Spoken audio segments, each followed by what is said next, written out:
Hello, welcome back to Jay's Bass Channel, Bass Guitar Tip of the Day, number 20. And I'm here, as you can see, in the Jam Room recording studio. And this is where I work. I operate a recording studio, and as well as being a bass player, I'm a recording engineer. And a lot of the tips that I talk about are from my experience as a sound engineer combined with my bass guitar experience.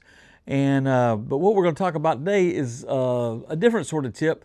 I don't really do bass lessons per se. I give different sorts of advice. But one thing that's always important, I think, is I see people sometimes that don't use all of their fingers.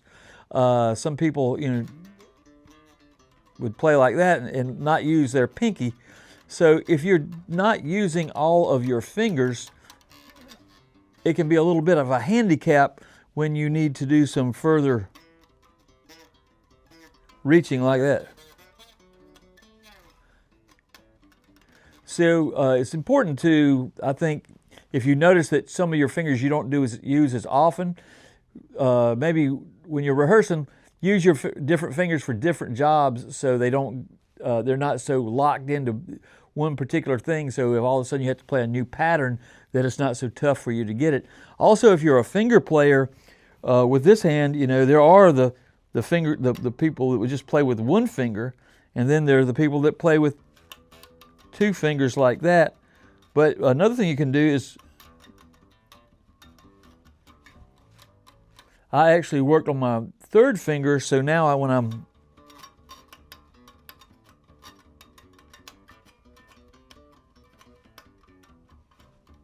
so I get a lot more flexibility using my third finger here. And of course, occasionally I'll even use the pinky. I'm not so proficient with the pinky on this hand, but of course, I don't do a lot of what you call slapping and stuff like that. But when I do, of course, I would use the pinky, and I can use it, but I pretty much go with three fingers here and use all of these fingers here. Of course, the thumb on the rare occasion comes around the neck, but I'm not really going to, sometimes for show I will do that, but I guess in that sense I use all the fingers sometimes.